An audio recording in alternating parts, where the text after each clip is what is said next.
imaginez un filet de sécurité.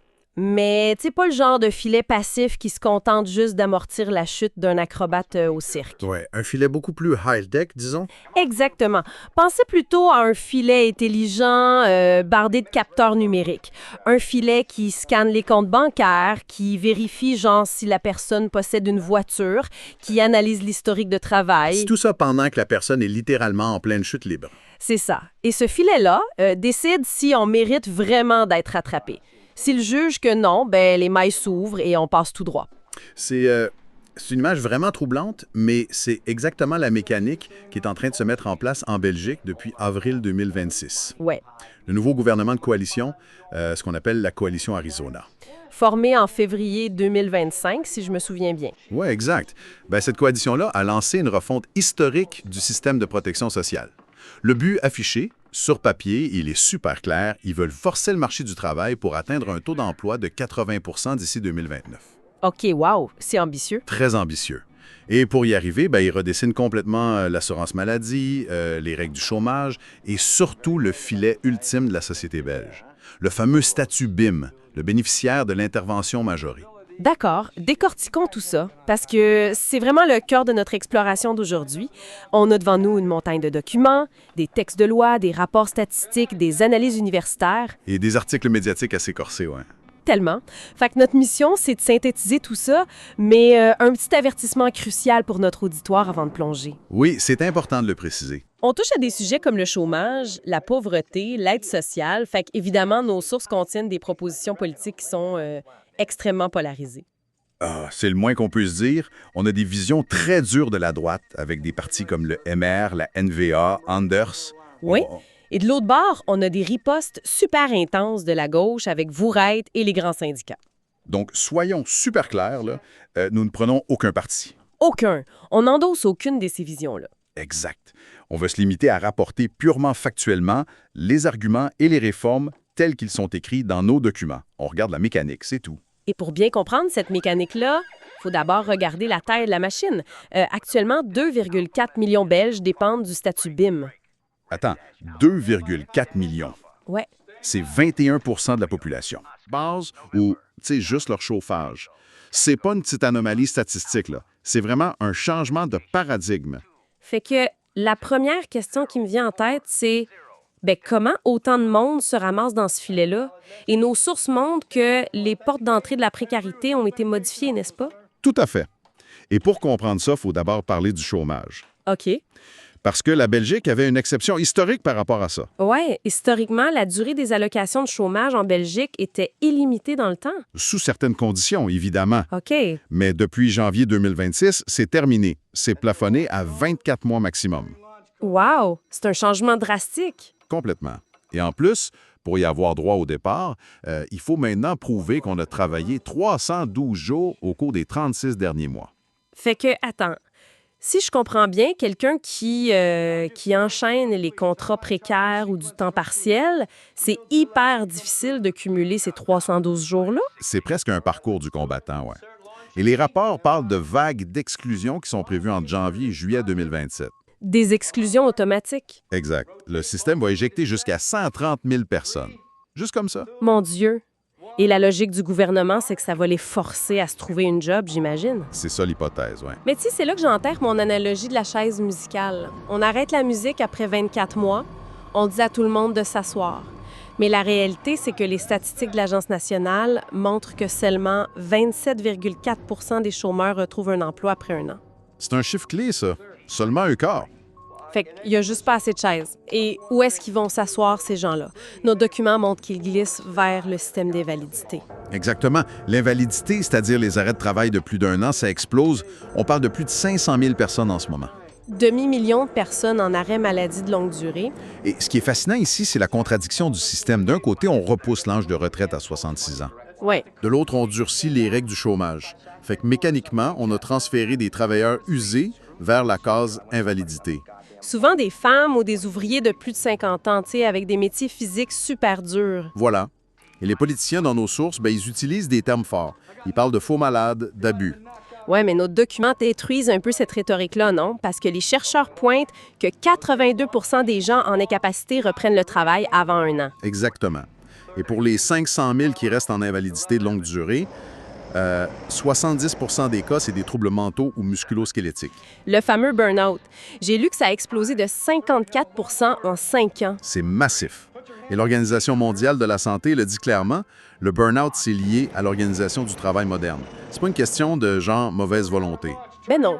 Mais malgré ça, les nouvelles sanctions sont sévères. Par exemple, une réduction de 10 de l'indemnité si on manque un rendez-vous médical. Ouais, une pénalité financière directe. C'est fou, pareil. Tu sais, on parle de gens en dépression majeure. La phobie administrative, c'est un symptôme de leur maladie et on les punit financièrement pour ça. C'est l'État social devenu hyper conditionnel. Et le pire, c'est que quand ces gens-là perdent leur chômage ou leurs indemnités, ben ils finissent au CPS. L'aide sociale de dernier recours. Voilà. Et ça, historiquement, ça a déclenché un accès automatique au statut BIM. OK, le fameux statut BIM.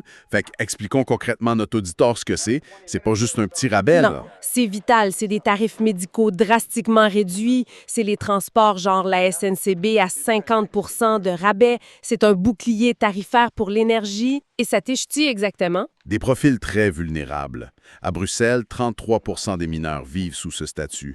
Dans des endroits comme Molenbeek, c'est jusqu'à 48 Près de la moitié des jeunes, wow, et 56,7 sont des femmes. Fait que ce statut-là, ce filet de sauvetage, il est au cœur de la tempête en ce moment. Complètement.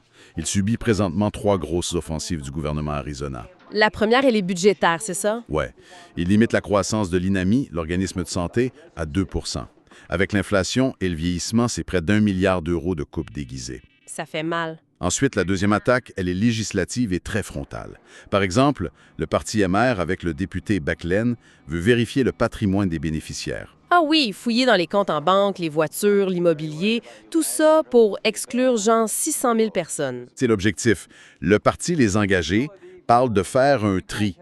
Et la députée Alexia Bertrand du parti Anders s'est même dite choquée par l'octroi automatique. Elle a utilisé l'exemple rhétorique de quelqu'un qui aurait une Porsche et 3 baraques. Une Porsche et 3 baraques, c'est une image tellement chargée pour justifier des coupes, mais c'est ici que ça devient vraiment intéressant, parce qu'il y a une troisième offensive, plus insidieuse, l'effet domino. Les menaces par ricochet, oui. Ouais, fait que si une personne perd son chômage après 24 mois, elle perd l'octroi automatique au BIM, et toute sa famille aussi. On supprime l'obligation des CPA de payer les cotisations mutualistes. C'est un château de cartes qui s'effondre. C'est pour ça que la société civile réagit si fort. La FGTB, la CSC, Solidaris, ils parlent de guerre matérielle. Le terme est lourd. Très lourd. Et la Constitution belge, avec l'effet standstill de l'article 23, est censée empêcher le recul des droits sociaux. Fait que le vrai débat est là. Peut-on reculer sur un droit acquis juste pour faire des économies? On passe du modèle solidaire de Beveridge à un contrôle quasi policier, ce qu'on appelle le welfare chauvinisme. Ce qui m'amène au paradoxe le plus criant de toute cette analyse. Tu sais, on s'acharne sur des soi-disant fraudeurs en Porsche. Ouais. Mais les données scientifiques montrent l'inverse. L'étude Take de l'Université d'Anvers est claire là-dessus. Ah, les chiffres du non-recours. Exact. 45 des 18-64 ans qui sont éligibles au BIM ne le touchent même pas. On parle de 300 000 à 700 000 personnes fantômes, là. C'est ce qu'on appelle le non-take-up. C'est tragique. Et les causes sont connues, hein? La complexité administrative est dingue. C'est un labyrinthe. Et il y a la fracture numérique. L'État numérise tout, mais 40 des Belges sont vulnérables numériquement. Et bien sûr, la stigmatisation d'aller demander de l'aide. Mais le pire, c'est qu'il existe un projet gouvernemental, le projet Belmode. Ils ont prouvé qu'en envoyant juste une petite lettre personnalisée aux gens éligibles, on multiplie le taux de recours par 3 ou 4. C'est fou, hein? Juste une lettre. C'est d'une contradiction troublante. L'État belge a la Banque Carrefour. Il croise massivement des bases de données informatiques pour traquer et exclure les chômeurs. Oui, la machine marche super bien pour punir. Mais quand il s'agit d'octroyer un droit, le système devient passivement incompétent. Fait que je te pose la question, le refus d'automatiser ça massivement, c'est un choix politique délibéré pour faire des économies sur le dos des plus vulnérables. Bien, si on relie ça à la vue d'ensemble, c'est difficile de ne pas y voir une stratégie. C'est le non-recours de troisième génération. La dématérialisation sert de barrière et ça crée une trappe à pauvreté énorme. Explique-nous ça, la trappe à pauvreté. C'est l'effet on-off du BIM. Tu trouves une petite job, tu dépasses le plafond de revenus de quelques euros et paf, tu perds le BIM. Fait que tu perds tes réductions médicales, tes rabais d'énergie, de transport. Tu deviens littéralement plus pauvre en travaillant. Donc, ça décourage le travail alors que le but initial, c'est d'atteindre 80 d'emploi. C'est un non-sens. Totalement. Et tu sais, les politiciens disent souvent qu'il y a un décalage. Ils disent, 21 de la population a le BIM, mais le taux de pauvreté réel n'est que de 16,5 Donc, il y a des abus. Mais c'est une fausse équivalence. Absolument. Cet écart-là, c'est pas de l'abus. C'est un garde-fou préventif pour la classe moyenne inférieure qui vacille face à l'inflation. Si tu leur enlèves le BIM, ils tombent dans les 16,5 de pauvreté pure. Alors, qu'est-ce que tout cela signifie? On a un dilemme central. Comment on concilie une protection sociale avec des coupes budgétaires sans traiter chaque citoyen comme un suspect? Et c'est pas juste un problème belge. Ce qui se passe avec le BIM, c'est un laboratoire pour toutes nos sociétés modernes face au vieillissement et aux crises économiques. L'État-providence est en pleine mutation. C'est super pertinent pour tout le monde qui nous écoute. Mais avant de clore, j'ai une dernière pensée provocatrice là, qui n'est même pas discutée dans les documents gouvernementaux. Ah, je t'écoute? Le but de toute cette pression, c'est d'atteindre 80 de taux d'emploi d'ici 2029 en poussant les gens vers des emplois d'entrée de gamme, n'est-ce pas? C'est le plan de marche, oui. Mais qu'est-ce qui arrive si, en même temps, l'intelligence artificielle et l'automatisation détruisent massivement ces mêmes emplois d'entrée de gamme dans les 3 prochaines années? Ah, le choc technologique. Ben oui. La limite de 24 mois de chômage, elle va heurter un mur si le travail lui-même se raréfie. On expulse des gens pour les forcer à prendre des jobs qui n'existeront peut-être plus. C'est une réflexion fascinante. C'est vraiment la collision entre la vieille politique de l'emploi et la nouvelle réalité technologique. Un gros sujet à méditer pour quiconque s'intéresse à l'avenir du travail. Et c'est là-dessus qu'on termine notre exploration d'aujourd'hui. Merci à tous d'avoir plongé dans ces méandres avec nous. Bienvenue au débat. Tu sais, habituellement, quand on parle d'un diagnostic médical, on a un peu tous cette attente d'une précision presque chirurgicale. Ouais, on veut des certitudes. Exactement. Si tu te casses le bras, la radiographie va montrer la ligne blanche très nette, puis le médecin va juste pointer du doigt en disant « Ah, le problème est là. » C'est binaire, tu sais, c'est visible. Puis au bout du compte, c'est super rassurant parce qu'on aime ce qui se catégorise puis qui se répare avec un bon vieux protocole. Cassé ou pas cassé, fait que la solution coule de source. Mais là, quand on entre dans le monde des politiques sociales, de la neurocognition puis de la pauvreté, soudainement, cette machine à rayon X est complètement brisée. Le diagnostic devient vraiment trouble. Totalement. Aujourd'hui, on va plonger dans une réalité hyper complexe, l'impact dévastateur des politiques d'austérité sur la santé mentale. Et on va se pencher plus spécifiquement sur celle mise en place par la coalition gouvernementale belge qu'on appelle Arizona en 2025 et 2026, puis voir l'effet de ça sur les capacités cognitives des personnes vulnérables. Puis c'est un sujet qui dépasse largement les frontières de la Belgique, parce que les mécanismes psychologiques, bureaucratiques qu'on y observe, c'est universel. On voit ça partout. Tout à fait. La question centrale aujourd'hui, c'est cette espèce de surcharge administrative qui épuise littéralement les malades de longue durée. Est-ce que c'est juste le dommage collatéral d'une bureaucratie qui cherche désespérément à rester viable financièrement, ou est-ce qu'on parle d'une violence institutionnelle délibérée pour priver les citoyens de leurs droits? C'est le cœur du problème. Ouais. Moi, je vais défendre l'idée que ces politiques, même si elles sont super imparfaites, elles découlent d'une rationalité bureaucratique. C'est une question de survie macroéconomique. L'État présume, à tort, que les usagers ont une rationalité parfaite. Mais l'intention première, c'est pas de nuire. Bien, de mon côté, j'ai vraiment de la misère à concevoir ça comme un simple accident de parcours. Je vais vous démontrer que cette ingénierie sociale, c'est en fait une arme politique punitive.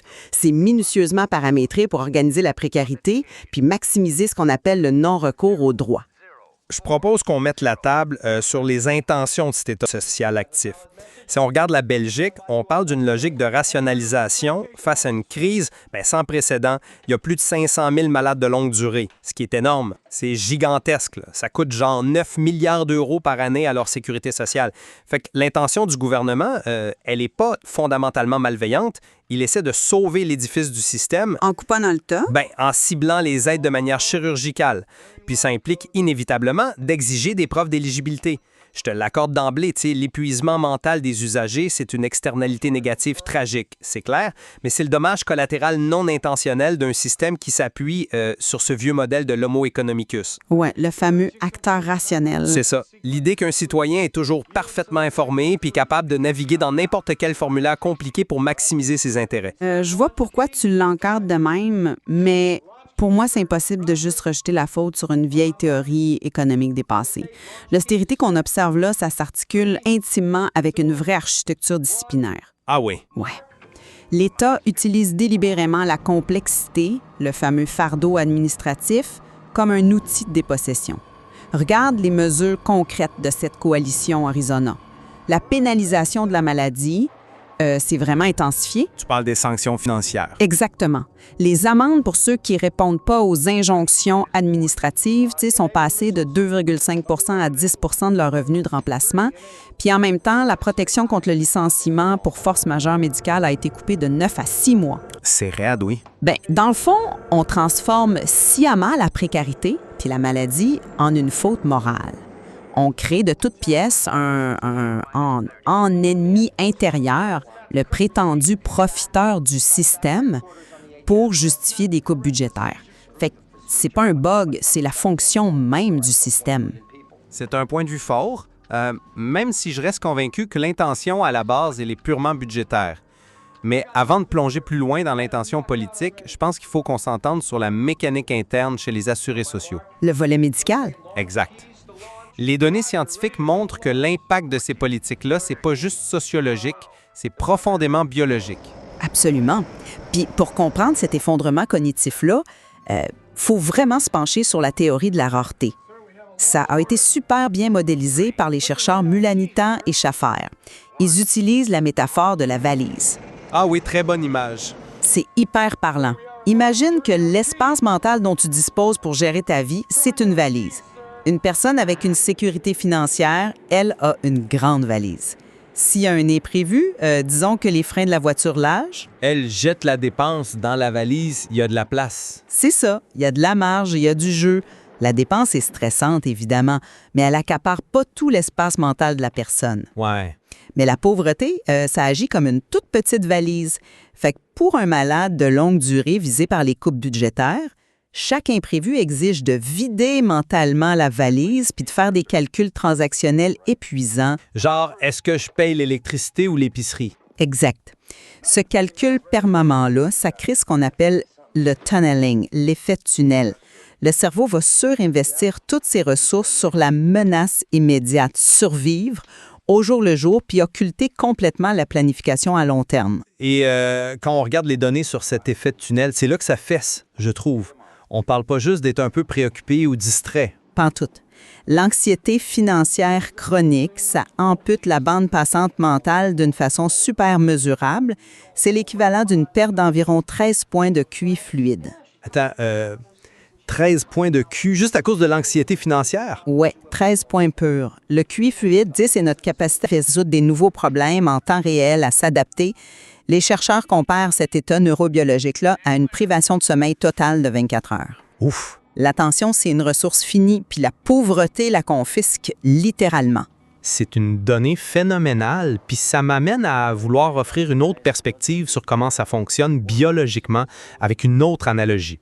Pensons, Charo, d'un assuré social comme un ordinateur. OK, vas-y. Le matériel, le hardware intellectuel, il n'est pas défectueux. La personne n'a pas de lésion cérébrale, elle n'a pas soudainement perdu son intelligence, mais la mémoire de travail, ce qu'on appellerait la mémoire vive, la RAM de l'ordinateur, est complètement saturée par des processus en arrière-plan. Comme avoir 40 onglets ouverts sur ton navigateur. Exactement. En psychologie cognitive, selon la théorie de John Sweller, on appelle ça la charge cognitive extrinsèque. C'est tout le bruit autour d'une tâche. Fait que pour notre assuré, c'est le jargon juridique incompréhensible des lettres de l'ONUSS, l'Agence du revenu belge. Oui. C'est les formulaires byzantins des mutuelles, la peur de rater une convocation de MEDEX. Toute cette lourdeur-là, ça sature la boucle phonologique du cerveau. Si l'ordinateur plante puis fige, c'est pas parce qu'il est mauvais, c'est parce qu'on lui demande de faire tourner trop de programmes lourds en même temps. Je te suis à 100 000 à l'heure sur l'analogie de la mémoire vive. C'est super utile pour visualiser la charge extrinsèque. Mais il faut faire attention à une limite importante de cette comparaison-là. Un ordinateur, ça n'a pas de système limbique. C'est vrai? Un ordinateur n'a pas peur. Voilà. Chez l'humain, quand la rame est saturée de même, ça mène directement à l'effondrement des fonctions exécutives. La flexibilité mentale fige. Pense au système législatif belge, qui change tout le temps. Réforme en 2024, nouvelle vague en 2025, resserrement en 2026. C'est dur à suivre même pour des experts. Fait que s'adapter à ça demande une flexibilité cognitive que la pauvreté vient tout juste de paralyser. Puis le plus dramatique, c'est l'effondrement de l'inhibition cognitive. Ton cortex préfrontal, qui est la partie logique du cerveau, n'arrive plus à contrôler l'amygdale, qui est le centre de la peur puis des émotions fortes. Ce qui explique certains comportements lors des rendez-vous administratifs. Précisément! Prends un travailleur de la construction de 57 ans, avec le dos brisé, convoqué au contrôle médical. Il est à bout de nerfs, son amygdale est en alerte maximale. Lors du contrôle, cet assuré-là, il peut exploser de colère, lever le ton. Puis comment l'administration réagit? Elle le sanctionne sur le champ. Exactement. Elle interprète cet effondrement cognitif-là comme de la mauvaise volonté ou de l'agressivité. Et c'est exactement là quelle est la tragédie. L'erreur de conception de l'État, c'est le nœud de notre constat médical. Le système exige une excellence exécutive, comprendre des circulaires complexes, se réinventer professionnellement d'une population dont la pauvreté a siphonné cette capacité-là. C'est cruel, honnêtement. L'État sanctionne une défaillance neurobiologique que son propre labyrinthe a causée. Mais tu sais, si on accepte cette analogie-là, puis qu'on réalise les dégâts de la charge extrinsèque, on est forcé de se poser une question bien plus dérangeante quand on pense au volet politique. Laquelle? L'État a accès à ces données-là. Les rapports de lutte contre la pauvreté, les études de santé publique, tout ça est sur le bureau des ministres. Fait que s'ils savent quel système fait planter la machine humaine, pourquoi ils continuent de coder le système de même? C'est pour ça que j'ai énormément de misère à avaler ton argument de l'accident bureaucratique. Alors, comment tu expliques le maintien de cette complexité-là, toi? Par les statistiques effarantes du non-recours. On parle de taux de 43 à 51 de non-recours pour le revenu d'intégration sociale. La moitié des gens qui ont droit ne le touchent pas parce que c'est un parcours du combattant. Ouais, c'est haut. Puis pour l'allocation de chauffage, ça monte jusqu'à 88 puis que fait l'État. Il ferme les guichets physiques au profit du tout numérique. Le rapporteur spécial de l'ONU a qualifié ça de pauvretisme. Le ciblage algorithmique, tu veux dire? Exact. On présume par défaut la fraude des plus pauvres. En complexifiant l'accès, on organise littéralement la non-réception des droits pour faire des économies. Bon, je comprends sa sévérité de ces chiffres-là, mais j'ai une objection de taille. Si l'objectif secret de l'État, c'était vraiment d'organiser l'exclusion, pourquoi il déploierait des efforts technologiques massifs pour l'automatisation des droits? À quoi tu fais référence concrètement? Je pense à la loi Only Once, le principe de demander l'information juste une fois aux citoyens, ou au flux proactif de la Banque Carrefour de la Sécurité sociale. OK, mais... Attends, laisse-moi finir. Depuis octobre 2024, le statut BIM, qui donne un accès subventionné vital aux soins de santé, il est octroyé automatiquement aux personnes isolées après 3 mois de chômage. Ces gens-là n'ont plus de formulaire à remplir. Est-ce que ça prouve pas que la complexité vient juste d'une difficulté technique à cibler l'aide dans un contexte de coupeur, plutôt que d'une malice institutionnelle? Sur papier, oui, c'est une belle avancée. Automatiser le statut BIM, c'est super. Mais, tu sais, as-tu considéré l'échelle de ces mesures-là par rapport au reste? Ça touche quelques dizaines de milliers de personnes. C'est purement marginal quand tu regardes l'ampleur systémique des coupes de l'agenda Arizona. C'est sûr que le contexte est restrictif. Ils veulent limiter le chômage à 24 mois maximum d'ici 2026. Cette seule mesure-là, ça va exclure mécaniquement plus de 193 000 personnes. Les chiffres sont massifs, effectivement. Puis c'est là qu'on assiste à la mutation de notre contrat social. Le droit subjectif inconditionnel se transforme en charité conditionnelle. Politiquement, c'est une stratégie calculée. On pousse les chômeurs épuisés vers les CPA, les centres d'aide sociale municipaux de dernier recours. Pour désengorger le système fédéral? Non, pour les invisibiliser des statistiques nationales du chômage. L'État va se péter les bretelles à la télé en disant que le chômage a baissé, alors qu'en réalité, ils ont juste transféré la misère dans la zone d'ombre de l'assistance résiduaire. Je minimise vraiment pas l'impact de ces exclusions-là. C'est brutal, Mais il faut replacer ça dans la contrainte des finances publiques. Les décideurs ne sont pas dans une tour d'ivoire à concevoir des tortures psychologiques pour le fun, là. L'Europe exige des réductions de déficit. La rhétorique de la responsabilisation, elle vise à maximiser le retour sur le marché du travail, l'activation, parce que mathématiquement, c'est la seule façon de maintenir le système à flot. Mais cette fameuse responsabilisation, dans les faits, c'est une fiction macabre. Tu parles de la rhétorique gouvernementale, parlons de son impact biologique. Le discours politique à la télé de traquer les profiteurs, ça génère l'effet de discours non pertinent. C'est-à-dire? Ça sature encore ta fameuse boucle phonologique. Quand une personne vulnérable entend constamment qu'elle est un fardeau, ça déclenche la résignation apprise. Le cerveau assimile qu'il n'y a pas d'issue. On individualise un échec économique systémique. C'est une injonction paradoxale hyper destructrice. Je dois concéder que là, on touche à un cercle vicieux contre-productif que l'État peine à voir. En exigeant des démarches qui épuisent les fonctions exécutives, l'État s'assure paradoxalement que ces gens-là n'auront jamais la bande passante mentale pour se former ou retourner sur le marché du travail. Exactement. La charge extrinsèque imposée par le système paralyse la réinsertion qui prétend stimuler. C'est l'ultime ironie bureaucratique. Hein? C'est une machine qui s'auto-sabote. Puis c'est pour ça que je dis qu'on passe d'un État protecteur à un État pénal. L'austérité, c'est pas juste un chiffrier Excel qu'on tente de balancer. On a institutionnalisé une machine à précariser. On arrive vers la fin de l'émission, puis malgré nos divergences sur l'intention politique, dérive budgétaire versus projet de dépossession, il me semble qu'on se rejoint sur le diagnostic. La complexité administrative actuelle pénalise biologiquement les plus vulnérables. C'est clair. On transforme de facto une pauvreté monétaire en véritable précarité psychique. On crée une pathologie de l'angoisse. Et au fond, ça nous invite à repenser notre contrat social. Est-ce qu'on doit migrer vers une approche fondée sur l'inconditionnalité, la politique de l'aller vers pour restaurer la confiance? C'est un impératif neuroscientifique rendu là. On ne peut pas demander à des cerveaux en mode survie de faire de la haute voltige administrative. Pour conclure, repensons à notre radiographie cassée du début. Face à un système où le diagnostic socio-administratif est aussi trouble, la solution, c'est certainement pas de crier sur le patient parce qu'il a les os brisés, puis c'est surtout pas de lui demander de remplir un formulaire de 50 pages sous menace d'amende pour prouver qu'il a mal. La véritable guérison commencera quand on aura le courage de réparer la machine elle-même.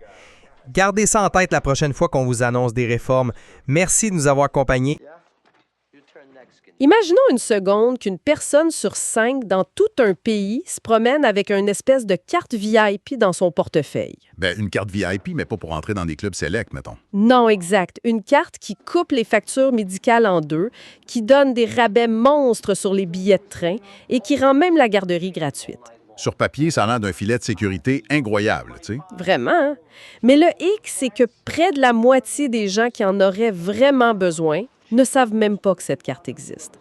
Pendant que le gouvernement, lui, fouille dans les papiers des autres pour voir s'ils n'auraient pas un char un peu trop luxueux caché dans leur entrée. Ouais, c'est le genre de paradoxe qui donne des maux de tête.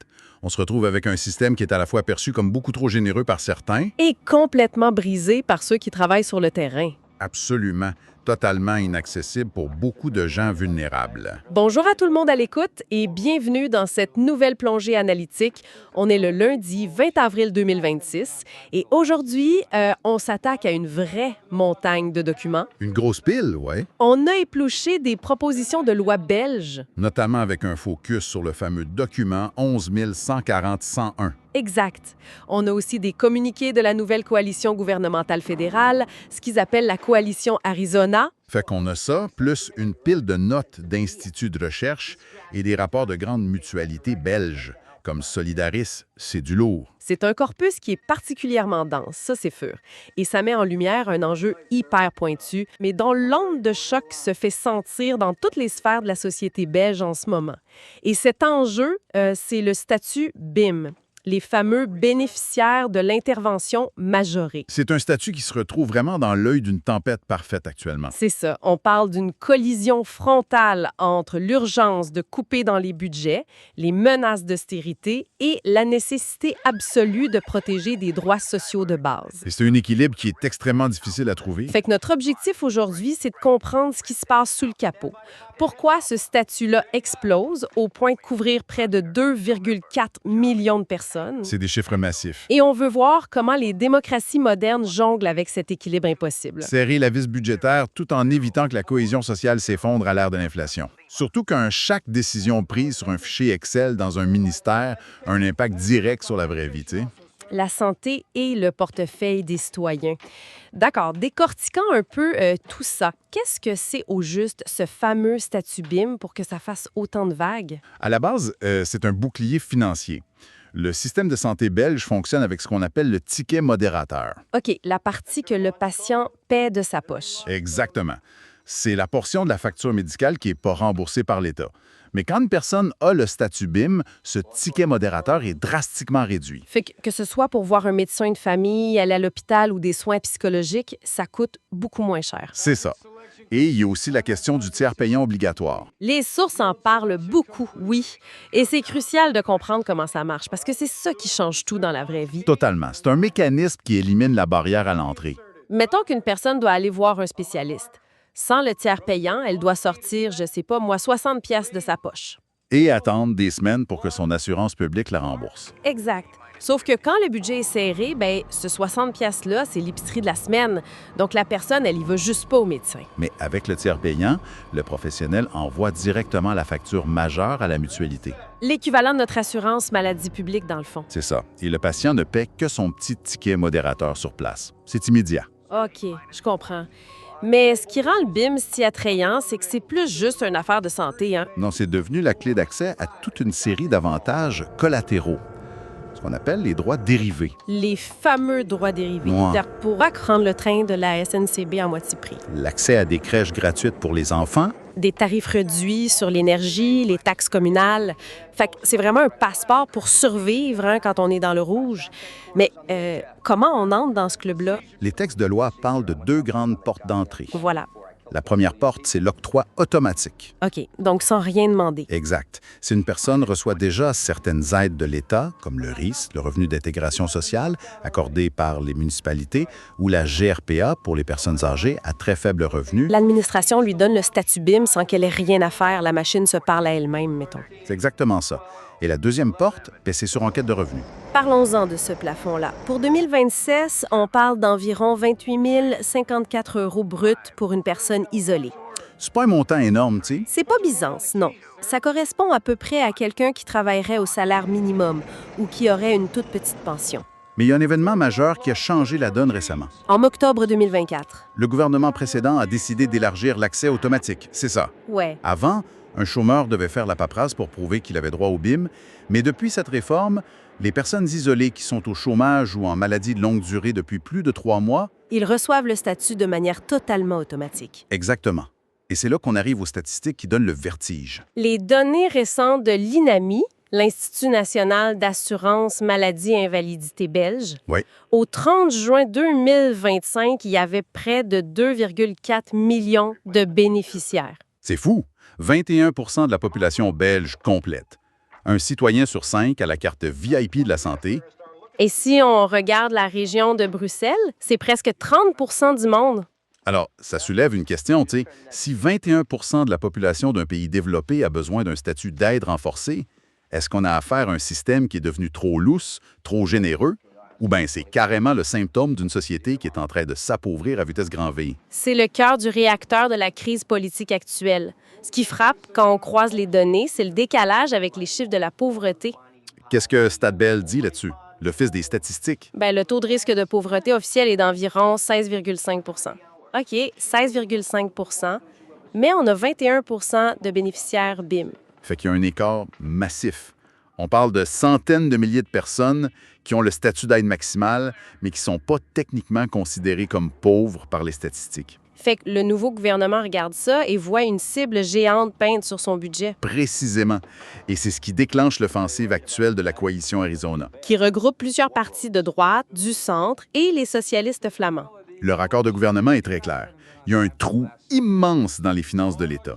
Un déficit qui tourne autour de 5 du PIB. Et l'objectif avoué, c'est de trouver 2,15 milliards d'euros d'assainissement juste pour l'année 2026. C'est des montants astronomiques. Tu sais, dans le secteur de la santé, ils ont raboté la norme de croissance. Concrètement, ça veut dire que le budget de la santé va juste croître de 2 par an au lieu des 2,5 habituels. Ça a l'air d'une petite virgule, dit de même. Oui, mais sur le terrain, ça représente près d'1 milliard d'euros d'économies qu'il va falloir trouver d'ici 2029. C'est gigantesque. Et pour y arriver, la pression est transférée un peu partout. Prenons la question des suppléments d'honoraires, par exemple. Ah oui, les frais facturés au-delà du tarif officiel par certains médecins. C'est ça.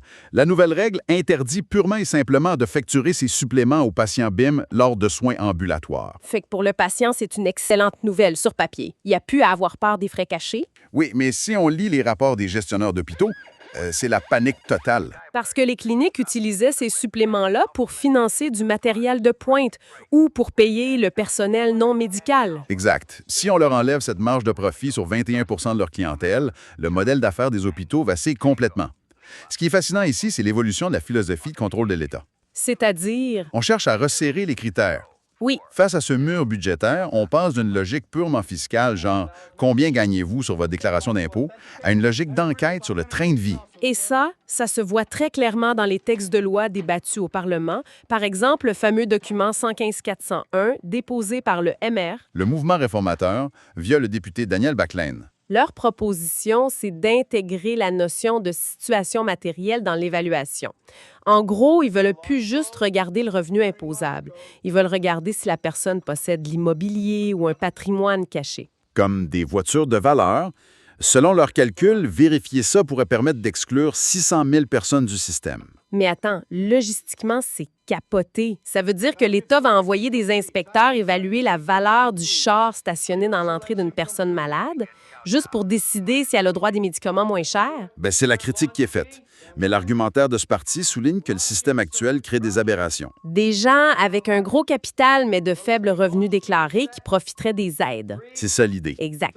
Et il faut le préciser pour les personnes à l'écoute qu'on ne prend pas parti ici, on rapporte les positions. Absolument. C'est l'argumentaire officiel et il y a aussi la position du Parti Ander, avec Alexia Bertrand. Eux, leur texte propose carrément de faire marche arrière et de supprimer l'automaticité accordée en 2024. Et l'argument utilisé dans la source est assez savoureux. Il donne l'exemple de bénéficiaires qui auraient, je cite, une Porsche et 3 baraques au Maroc. Mais qui garderait le BIM juste parce qu'il coche la bonne case du chômage. C'est quand même drôle, hein? Dès qu'il est question de couper dans l'aide sociale, on nous sort toujours l'exemple du fraudeur en voiture sport. Personne parle du gars avec une vieille Civic rouillée. Mais bon, ça illustre vraiment la volonté politique de cibler les abus perçus. Et Vauruit, le parti de Frank Vandenbroek, amène une autre approche. Ils veulent viser spécifiquement les multipropriétaires et les gros portefeuilles de dividendes. La trame de fond reste la même pour toutes ces propositions. La recherche d'équité fiscale et le recentrage des moyens de l'État. Sur ceux qui sont perçus comme étant véritablement dans le besoin. Alors, qu'est-ce que tout cela signifie? Ça signifie qu'on a un Parlement qui s'échappe à essayer de rapetisser la taille du parapluie. En vérifiant le portefeuille de tout le monde. Mais le plus ironique, c'est que pendant ce temps-là, d'autres ministères créent un effet domino qui va faire exploser le nombre de bénéficiaires par la porte d'en arrière. C'est la grande contradiction de l'agenda politique de 2026. D'un côté, on veut restreindre l'accès au BIM, de l'autre, on adopte une réforme drastique de l'assurance chômage. Parce que jusqu'à tout récemment, la Belgique ne limitait pas les allocations de chômage dans le temps, contrairement à ici. Exactement. Et là, l'accord de la coalition Arizona vient mettre une date de péremption de 24 mois. Et ça fesse fort. Les documents sont explicites. Dès janvier 2026, 25 000 personnes qui étaient au chômage de longue date ont été rayées des listes d'un coup sec. Et d'ici la fin de l'année 2026, on prévoit que 184 000 personnes perdront leurs allocations. Évidemment, ces gens-là ne s'évaporent pas dans la nature, tu sais. Ils ont besoin de manger, de se loger. Fait qu'est-ce qu'ils font? Il se dirige vers le tout dernier filet de sécurité du pays, les CPA, les centres publics d'action sociale, gérés au niveau local. Les sources mentionnent Charleroi, par exemple. 56 des gens exclus du chômage y ont fait appel immédiatement pour demander le RIS. Le revenu de dernier recours. Et c'est là que la boucle se boucle. C'est là que l'analogie de la baignoire prend tout son sens. C'est comme si le fédéral essayait de vider une baignoire qui déborde en utilisant une passoire. Il coupe l'assurance chômage pour sauver des millions, sauf que les gens se ramassent au CPAS. Et qu'est-ce qui arrive quand on est admis au CPS et qu'on reçoit le RIS? Après 3 mois, on obtient le statut BIM, de façon totalement automatique. C'est ça. Le fédéral finit par redonner la carte VIP par la fenêtre automatique. On ne fait que déplacer le problème sur une autre ligne budgétaire. C'est complètement absurde d'un point de vue administratif. Et les municipalités épongent le coût de survie.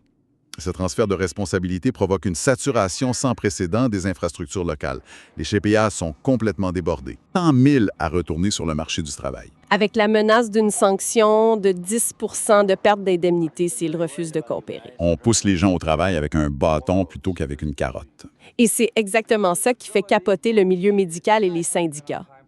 Les sources issues des mutualités, comme Solidaris, montrent que le gouvernement est aveugle face à 2 angles morts énormes. Le premier de ces angles morts, c'est ce qu'on appelle le non-recours. C'est un phénomène fascinant, ça. Le débat politique se concentre sur les fraudeurs, mais le projet de recherche Take montre tout le contraire. En réalité, environ 45 des personnes âgées de 18 à 64 ans qui ont droit au BIM, ils n'en font jamais la demande. Près de la moitié des gens qui en ont besoin passent à côté. C'est fou, hein? C'est un vrai casse-tête bureaucratique. Les mutualités l'expliquent bien. La fracture numérique, les formulaires incompréhensibles. Et la pure stigmatisation. Demander de la charité, ça vient avec un poids psychologique, tu sais. L'argument de Solidaris, c'est de dire que le système n'est pas cassé parce qu'il arrose trop de monde. Il est cassé parce qu'il exclut 300 000 invisibles qui souffrent en silence. Fait que rajouter une enquête complexe sur le train de vie, ça va juste terroriser ceux qui ont déjà de la misère à remplir un papier de base. Et l'impact de ce non-recours a des répercussions directes sur la santé publique.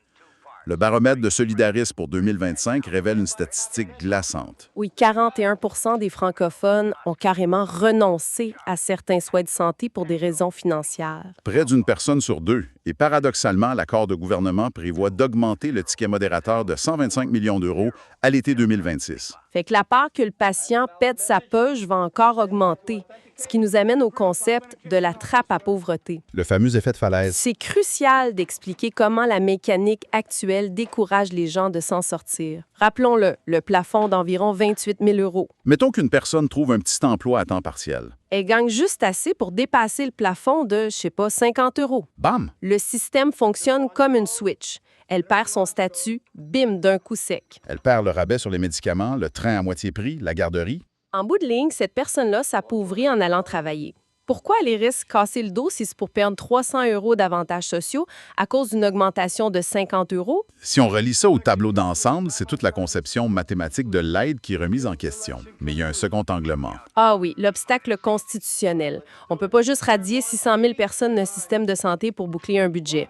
Non. Et ça, c'est à cause de l'article 23 de la Constitution belge, le principe de standstill. J'aimerais vraiment qu'on explique ça parce que c'est l'argument juridique massu. En droit belge, cet article consacre le droit à la sécurité sociale. Et la jurisprudence a forgé ce principe de standstill, qui veut dire ne pas faire marche arrière. Fait que l'État a l'interdiction de réduire un niveau de protection sociale déjà acquis par la population. Exact.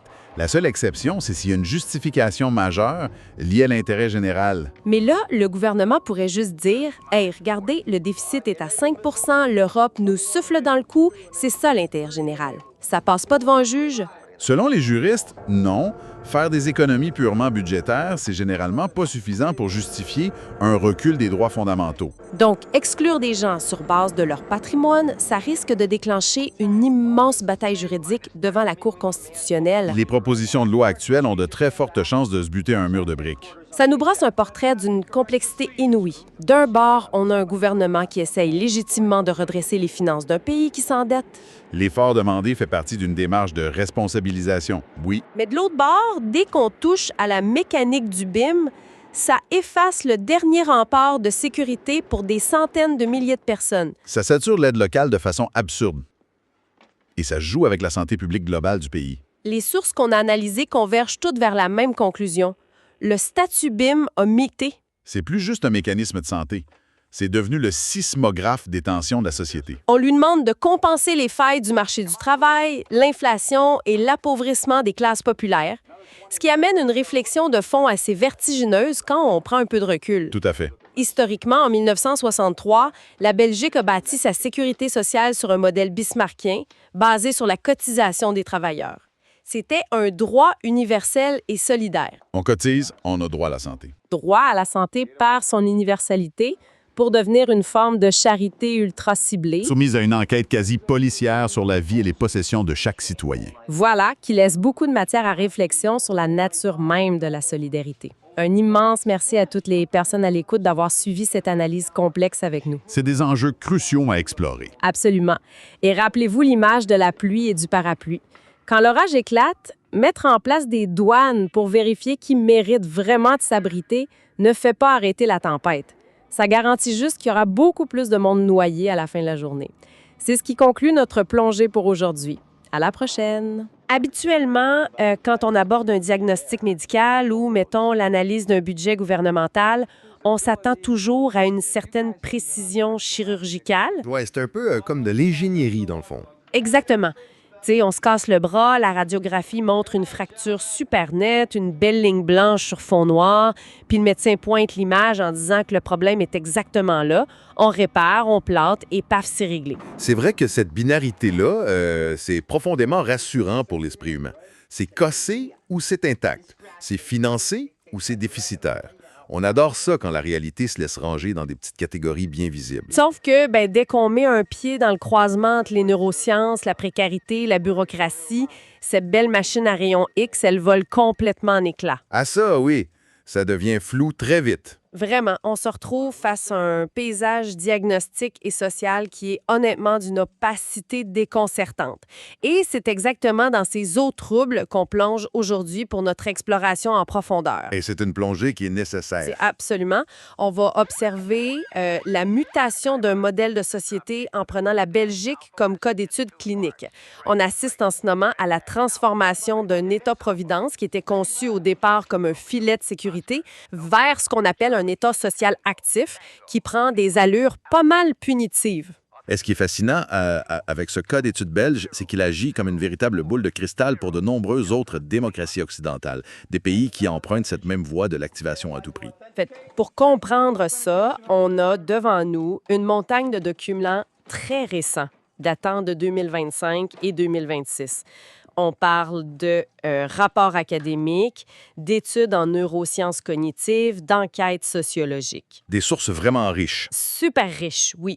Mais je dois préciser tout de suite, par contre, que cette pile de sources, elle est hautement polarisée. Très polarisée. Oui, on y lit les plans d'austérité très clairs de la coalition gouvernementale belge, qu'on surnomme Arizona, et on y trouve aussi les contre-attaques furieuses de l'opposition et des syndicats. Mais notre but ici, c'est pas du tout de jouer à l'arbitre politique. Non, pas du tout. On va vraiment s'en tenir aux faits cliniques. C'est ça. On va regarder strictement ce que la science et les chercheurs documentent, impartialement, quant aux impacts physiologiques et cognitifs de ces politiques sur l'architecture du cerveau humain. Parce qu'il y a un paradoxe monumental qui ressort de ces pages, en fait. Ah oui. Ce système exige une rationalité extrême de la part de personnes qu'il est littéralement en train d'épuiser mentalement. OK, on va décortiquer tout ça. Je suis prêt. Et dans le fond, pour saisir comment cet effondrement psychologique s'opère vraiment dans le cerveau, il faut d'abord tracer la progression de cette hostilité institutionnelle. Parce que c'est pas un changement du jour au lendemain. Non, pas du tout. C'est pas un choc soudain. C'est une escalade très méthodique. Et ça se décline en 3 axes majeurs. Le premier, ça commence par une modification de l'environnement financier de la personne, particulièrement pour les malades de longue durée. Les fameuses réformes de l'incapacité. Exact. Les documents montrent une volonté gouvernementale de forcer le retour au travail de 100 000 personnes en incapacité d'ici 2029. Et le but affiché est purement comptable. C'est pour économiser près de 1,9 milliard d'euros. Et la méthode pour y arriver, elle est brutale. Quand on regarde les données, le cadre des certificats médicaux se resserre comme un étau. Au lieu d'avoir du temps pour guérir, la première année d'absence limite les certificats à 3 mois maximum. Puis ensuite, on tombe à des renouvellements toutes les 3 semaines. C'est énorme comme pression. C'est fou. Ça veut dire qu'une personne en chimiothérapie, mettons, ou en grave dépression, doit constamment prouver qu'elle est encore malade. C'est comme jouer à un jeu de société où les règles changent à chaque tour et où l'arbitre part du principe qu'on essaie de tricher. Exactement. Et en plus de cette charge de la preuve permanente, il y a une vraie judiciarisation de la guérison. Les sources détaillent des pénalités financières sévères, ce que l'administration appelle un manque de coopération, un terme assez vague en passant. Très vague, oui. Ça peut inclure le simple fait de rater un rendez-vous avec un médecin conseil. Eh bien, ça entraîne une retenue sur les indemnités qui est passée de 2,5 à 10 L'invalide doit même s'inscrire formellement comme demandeur d'emploi. Ce qui brouille complètement la frontière entre la maladie et le chômage. Voilà. Et l'employeur subit aussi une pression. Il y a une taxe de responsabilisation de 30 de l'indemnité dès le 2e mois d'absence de son employé. Attends, faisons une petite pause là-dessus parce que je veux être sûre de bien comprendre. Si on ampute le revenu de quelqu'un de 10 parce que, genre, rater une convocation administrative, est-ce que c'est pas complètement contre-productif? Totalement. La logique m'échappe. Si l'objectif ultime de l'État, c'est de stabiliser cette personne pour qu'elle puisse réintégrer le marché du travail, bien, vider son compte en banque, ça fait juste rajouter une crise financière à une crise de santé. Ça la fragilise encore plus, non? Bien, c'est la faille logique centrale que les sociologues pointent dans ces rapports. Le système présume que la sanction financière agit comme une motivation rationnelle, comme si la maladie longue durée est un choix de confort qu'on pourrait décourager par une amende. C'est d'un cynisme incroyable. Et pour faire respecter cette vision, ben, l'État doit intensifier sa surveillance. C'est le 2e axe de l'escalade. Une fois le filet de sécurité coupé, il faut scruter ceux qui tentent encore de s'y accrocher, notamment à travers l'accès au statut BIM, le bénéficiaire de l'intervention majorée. Ce fameux statut BIM, selon nos chiffres ici, couvre presque 2,4 millions de Belges. C'est colossal. C'est quasiment un quart de la population qui dépend de ce bouclier pour avoir des soins de santé presque gratuits et, tu sais, éviter les suppléments d'honoraires dévastateurs. Ouais, et d'ailleurs, il y avait eu une avancée technique remarquable récemment. Des flux automatisés avaient permis d'intégrer automatiquement des milliers de personnes isolées qui y avaient droit, mais qui ne le demandaient pas. Une belle initiative proactive, pour une fois. Mais la documentation politique révèle que la coalition gouvernementale, poussée par des partis comme le MR, propose de durcir ça. Comment? Bien, en remplaçant cette automaticité par des enquêtes patrimoniales. L'idée, c'est de croiser les bases de données pour vérifier si le bénéficiaire a une modeste épargne, une vieille voiture ou un petit revenu locatif. Fait qu'on passe d'un droit inconditionnel, qui est basé sur le revenu immédiat, à une espèce d'inquisition sur ce que la personne a pu accumuler dans sa vie. Mais pour qu'une société accepte qu'on surveille ses citoyens les plus vulnérables comme ça, il faut que l'opinion publique soit convaincue que c'est nécessaire. Il faut un récit. Et ça, c'est notre 3e axe, la pression médiatique. Le fameux récit du passager clandestin. Ben, exactement. Les médias jouent un rôle redoutable dans l'acceptabilité de ces politiques d'austérité. Le discours dominant crée un ennemi intérieur, le faux malade, le fraudeur, l'assisté qui pèse sur les impôts des vrais travailleurs. Oui, et les analyses médiatiques de nos sources montrent comment des cas super anecdotiques sont montés en épingle pour individualiser un problème macroéconomique. Le cas d'école documenté ici, c'est l'affaire Carole Zanin d'octobre 2025. C'est l'illustration parfaite de l'emballement. Vraiment. Pour résumer, on a une journaliste pigiste qui reçoit un courriel syndical l'avertissant d'un risque sur ses allocations. Elle panique un peu. Elle passe un coup de fil rapide à un agent de l'Office national de l'emploi qui lui donne une information incomplète. Et là, elle publie immédiatement une vidéo virale accusant les syndicats de propagande mensongère. Et le mécanisme de propagation qui s'ensuit est glaçant. Des ministres partagent la vidéo sans aucune vérification préalable. La presse s'en en parle, ça tourne en boucle. Les syndicats se font attaquer publiquement avant même de pouvoir s'expliquer. Voilà. Et cette validation spectaculaire du récit gouvernemental par le scandale médiatique crée un climat de suspicion généralisé. Là où ça devient vraiment intéressant, c'est le contraste quand on lit les données de terrain qui suivent cet incident. Une vaste enquête de la Mutualité Solidaris démontre que 70 des personnes malades ou au chômage ne sont pas du tout des profiteurs. Non, ce sont des individus profondément frustrés. C'est ça, hein? Ces gens-là, ils veulent travailler. Le problème, c'est qu'ils exigent des conditions qui vont pas détruire à nouveau leur santé. Fait qu'on a un décalage immense entre le mythe du fraudeur et la réalité clinique d'une population juste, brisée par son environnement. Ce qui nous amène à la question fondamentale. On quitte la politique pour entrer dans la neurologie. Que se passe-t-il physiologiquement quand on subit ça? Quand le cerveau est bombardé par la maladie, la perte de revenus et la pression des médias, c'est là que la théorie de la rareté ou la scarcity theory entre en jeu. Absolument. Les travaux des chercheurs Mulanathan et Shafir expliquent ça brillamment avec l'analogie de la valise. J'adore cette analogie. Je suis fascinée par comment il explique ça. C'est très visuel. Imaginez que votre capacité mentale, votre attention, c'est une valise. Si vous êtes dans une situation financière confortable, vous voyagez avec une malle immense. Elle est à moitié vide. Vous avez ce que les chercheurs appellent du slack, donc la marge de manœuvre. Fait que si une dépense imprévue arrive, comme une réparation de voiture, on la jette dans la valise sans y penser. Exact. À l'inverse, la valise mentale d'une personne précaire est minuscule et on l'a forcée à la remplir à ras-bord. Il n'y a plus aucun espace libre. La moindre facture inattendue force un calcul mental épuisant, un trade-off permanent. Ah, est-ce qu'on achète des médicaments cette semaine ou est-ce qu'on paye l'hydro pour pas être coupé? C'est ça. Et ce calcul de survie continue, c'est un processus neurologique qui accapare une quantité phénoménale d'énergie dans le cortex préfrontal. Ça altère directement les fonctions exécutives. Et ce qui m'a sidéré dans ces études, c'est l'impact sur la mémoire de travail. Quand un citoyen précaire s'assoit pour remplir un formulaire médical de 30 pages rempli de jargon juridique, sa mémoire de travail est saturée par la charge extrinsèque. Le cerveau coupe le traitement des informations non essentielles pour survivre. Ça a l'effet de tunnel, la tension se réduit. Les mesures expérimentales montrent que la perte de bande passante mentale due à l'anxiété financière sévère équivaut à une chute d'environ 13 points de QI. C'est énorme! Ou, pour donner une perspective clinique, c'est comme ne pas avoir dormi pendant 24 heures d'affilée. Mais c'est une folie institutionnelle quand on y pense. L'État conçoit ses formulaires en présumant que la personne est hyper rationnelle, reposée, alors que la pauvreté qu'il lui a lui-même générée a littéralement siphonné cette capacité neurobiologique. La flexibilité mentale s'effondre. Exact. C'est punir quelqu'un pour un symptôme qu'on a soi-même causé. C'est ce que les chercheurs nomment l'impédance cognitive. Et si le cerveau ne poule la bande passante nécessaire, la conséquence directe au guichet de l'État, c'est le non-recours au droit, l'auto-exclusion. L'individu s'épuise et abandonne.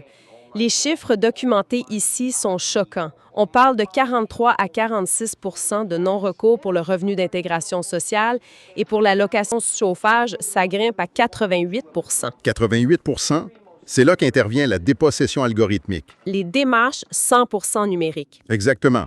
Les guichets physiques ferment, l'assistance humaine est remplacée par des interfaces algorithmiques complexes qui dressent un mur invisible devant un cerveau déjà à zéro niveau de bande passante. Ce n'est pas une anomalie. Non, c'est une fabrique institutionnelle de l'exclusion. Et cet abandon est aussi motivé par la peur des représailles. La crainte, par exemple, qu'une demande d'aide au logement ne déclenche une inspection et une expulsion pour insalubrité. Fait que l'individu, écrasé par la honte et la stigmatisation de l'assistanat, finit par se retirer de la société, ce qui nous amène aux conséquences sur l'isolement social. Oui, il faut évoquer la phénoménologie de la précarité du psychiatre Jean Furtos. Il explique la différence fondamentale entre la pauvreté, qui est de manquer d'argent, et la précarité, qui est bien pire, qui est l'angoisse structurelle de perdre ce qui garantit sa dignité, une pathologie du lien social. Et la conséquence extrême, on la voit dans les données, 41 % des Belges francophones ont renoncé à des soins de santé pour des raisons financières. Et ça frappe de manière disproportionnée les femmes, qui sont fortement représentées dans les temps partiels et les métiers du care. Cette violence économique genrée mène inévitablement à un point de rupture. Le corps et l'esprit cèdent sous le poids. On parle des maux de l'austérité. Un cocktail toxique de méfiance, d'humiliation et du sentiment d'être pris au piège. Ce sentiment d'être bloqué multiplie par 3 la probabilité de développer des troubles anxieux ou une dépression sévère, non? Absolument. Et la perte d'inhibition cognitive mène à l'incapacité de réguler ses émotions. Ça fait des crises de colère au guichet ou ça pousse les gens vers des dépendances. Et le coup de grâce à ça, c'est la stigmatisation médiatique comme agent pathogène. Ah, l'effet de discours non pertinent basé sur le modèle de sporeur. C'est fascinant et terrifiant à la fois. Quand une personne précaire entend à la radio un chroniqueur fustiger les profiteurs, cette information s'impose. Même en essayant de l'ignorer, le brouillon audio est saturé par la menace. Donc, si on comprend bien, écouter les nouvelles pour ces personnes, c'est pas s'informer, c'est subir une agression neurologique répétée. Exactement. Ça maintient le système nerveux en alerte. Et le résultat clinique, c'est un syndrome de résignation apprise.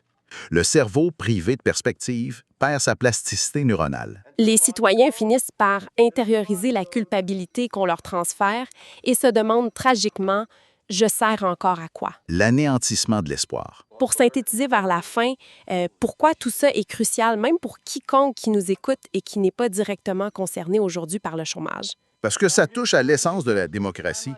La violence institutionnelle tue la participation citoyenne. On le voit avec l'abstention électorale massive dans les zones précarisées. Quand le contrat social devient une charité punitive, c'est tout l'État de droit qui recule. Ça m'amène à une pensée provocatrice pour conclure. Sachant que la bureaucratie elle-même détruit la capacité cognitive nécessaire pour naviguer dans cette bureaucratie, est-ce que la seule manière de sauver véritablement notre modèle social, ce serait pas d'abandonner l'idée qu'il faut réclamer ses droits? Et passer à un système automatique. Exact. Passer à un système où absolument tout est automatique et inconditionnel par défaut. Ce serait renverser la charge de la preuve. Un changement majeur. Une idée à laisser décanter. C'est clair, ces informations étaient denses mais essentielles. Merci à tout notre auditoire de nous avoir suivis dans cette réflexion. À la prochaine pour une nouvelle plongée dans nos sources vertes. Imaginez perdre genre 13 points de quotient intellectuel du jour au lendemain. Pas à cause d'un traumatisme crânien, ni à cause d'une maladie dégénérative. Non, juste en ouvrant une enveloppe brune. Exactement, une enveloppe avec le logo du gouvernement dessus. C'est fou, mais c'est le genre de chute cognitive qu'on associe normalement à une nuit blanche complète. Sauf qu'ici, c'est purement provoqué par l'angoisse administrative. C'est ça. Cette baisse de capacité mentale, c'est vraiment le résultat clinique d'un cerveau qui bascule complètement en mode survie. Toute l'énergie neurologique est comme siphonnée par une seule question. Laquelle? Comment payer le loyer? Oui, comment je vais payer mon loyer ce mois-ci si on me coupe les vivres? Fait que le reste, la logique, la planification à long terme, tout ça s'éteint. C'est capoté quand on y pense. Et c'est exactement le cœur de notre analyse approfondie aujourd'hui. On regarde ce qui se passe en Belgique en ce moment, en 2026, parce que le pays traverse la plus grande refonte de son filet de sécurité sociale depuis sa création en 1944. C'est pas rien. C'est majeur. Et les chiffres de nos documents donnent un peu le vertige. On jase de plus de 500 000 personnes en incapacité de travail de longue durée. Ça coûte autour de 9 milliards d'euros par an. Fait que le gouvernement fédéral, la fameuse coalition Arizona, a décidé de serrer la vis. Leur objectif est super clair, c'est de ramener 100 000 malades sur le marché du travail d'ici 2029. C'est un objectif ambitieux, mettons. Mais juste avant de décortiquer les impacts de tout ça, il faut mettre une chose au clair pour notre auditoire. Les documents qu'on épluche abordent un débat politique qui est extrêmement polarisé. Ah oui, très polarisé. On y lit les arguments des partis de droite et du centre qui prônent la rigueur budgétaire, d'un bord. Et de l'autre bord, ceux des partis de gauche et des syndicats qui crient au scandale. Fait que notre but ici, c'est pas de distribuer des bons ou des mauvais points. On prend aucun parti. On observe juste les faits, les mécaniques législatives et les données pour comprendre comment ces politiques-là atterrissent concrètement dans le salon des gens. Tout à fait. Et pour commencer, la prémisse du gouvernement repose sur le concept de l'État social actif. C'est un changement de philosophie majeur, tu sais. C'est-à-dire? L'idée, c'est que la protection sociale n'est plus vraiment un droit inconditionnel, mais plutôt un contrat conditionnel. On offre une aide en échange d'une activation. Donc, une preuve constante que la personne fait des efforts pour s'en sortir. Définition complètement épuisée. OK. Décortiquons un peu ça. Regardons comment cette pression s'installe au quotidien. Le congé maladie, qui devrait être un temps de repos, se transforme en un vrai parcours d'obstacles. Oui, par exemple, les certificats médicaux sont maintenant plafonnés à 3 mois. Seulement 3 mois. Donc, il faut constamment retourner voir le médecin pour justifier sa condition. C'est ça. Et le risque de se faire congédier pour force majeure médicale a été écourté. On est passé de 9 mois à 6 mois. Ça, c'est rapide. Mais je pense que ce qui fait le plus fort, c'est l'introduction des pénalités financières. Si un malade est jugé non coopératif par sa mutuelle, on lui ampute 10 % de ses indemnités. Et l'argument derrière cette pénalité-là, du point de vue des décideurs, c'est la théorie du choix rationnel. Ils assument qu'une sanction financière va motiver la personne à remplir ses papiers. Ou à se présenter à ses rendez-vous médicaux, j'imagine. Exactement. Le problème, c'est que cette approche ignore totalement la réalité mathématique du portefeuille d'une personne malade. En maladie de longue durée, le revenu chute de façon brutale. Fait que concrètement, on parle de quelle baisse? On parle d'un plafond à 60 % de l'ancien salaire. Et ça, c'est au mieux.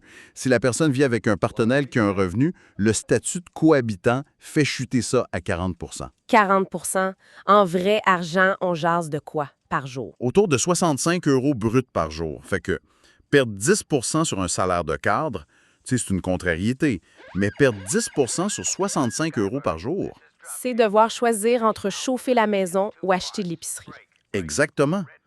La pénalité ne motive pas, elle paralyse complètement la personne. Surtout avec la nouvelle règle sur les rechutes. Ça, dans les sources, ça ressemble vraiment à un piège à ours. Avant, si quelqu'un essayait de retourner travailler à temps partiel, puis que son corps lâchait après, mettons, 15 jours, L'employeur recommençait à payer un mois de salaire garanti à 100 %. c'était un filet de sécurité pour essayer, au moins. Mais là, en 2026, la règle exige d'avoir tenu le coup pendant 8 semaines complètes. 8 semaines. 8 semaines, c'est une éternité quand on se remet d'un burn-out sévère ou d'un cancer. Et si le travailleur se fonde à la 7e semaine, ben c'est fini, il n'a plus droit à son salaire garanti. Il retombe directement sur la mutuelle à 60 %. C'est ça. Et les mutualités ont calculé que ce changement-là, ça représente un transfert de 166 millions d'euros par an, directement des poches des travailleurs fragiles vers les économies des entreprises. Ça désincite totalement le retour au travail. Ben oui, la prise de risque est trop grande. Cette chute de revenus force énormément de monde à se tourner vers le statut BIM. Le bénéficiaire d'une intervention majorée, oui. C'est censé être la bouée de sauvetage en Belgique. Ça permet d'avoir des soins de santé à très bas prix, genre la consultation à 1 € pour environ 21 % de la population. Mais en lisant nos sources, je bloque sur une contradiction qui me semble évidente. Laquelle? Fin 2024, le gouvernement a rendu ce statut-là presque automatique. Ils avaient remarqué que les gens étaient trop épuisés pour faire les démarches. Mais là, en 2026, certains politiciens veulent restreindre ce même accès. Comment ça marche? C'est parce que le vent politique a tourné. En 2024, on voulait régler le non-recours, c'est quand l'aide existe, mais n'atteint pas les gens à cause de la bureaucratie. Ouais, ça fait du sens. Mais en 2026, le discours dominant cible plutôt la fraude potentielle. L'argumentaire libéral avance le chiffre de 600 000 faux BIM, selon eux. 600 000 faux bénéficiaires? Et ils proposent quoi pour régler ça? D'instaurer un contrôle du patrimoine. Donc, pas juste regarder tes revenus de l'année, mais vérifier si tu possèdes une vieille voiture, des petites économies ou même une part d'héritage immobilier. Et ça, avant de t'accorder le droit aux soins bon marché. Mais attends, couper cet accès-là, c'est ériger un mur de briques instantané devant la clinique. Sans le statut BIM, la personne repousse son rendez-vous chez le spécialiste parce qu'elle n'a pas l'argent. Et la pathologie s'aggrave. Le retour au travail devient impossible et la pauvreté s'incruste pour de bon. Ce qui nous amène à un concept super intéressant qu'on retrouve dans les notes du psychiatre Jean Furtus. Oui, il trace une ligne très dure entre la pauvreté et la précarité. Je suis fascinée par ça. Cette distinction-là change tout. La pauvreté, selon lui, c'est une donnée comptable. C'est juste le fait d'avoir un compte en banque vide. OK, et la précarité alors? C'est un état clinique, une pathologie du lien. C'est vivre avec une épée de Damoclès au-dessus de la tête. C'est l'angoisse structurelle de perdre le contrôle sur sa vie. Donc, la peur viscérale de perdre son logement ou la garde de ses enfants ou juste sa dignité dans le regard des autres. Exactement. Ça me fait penser à la fameuse théorie de la rareté, la Scarcity Theory de Eldar Shafir. C'est l'analogie de la valise.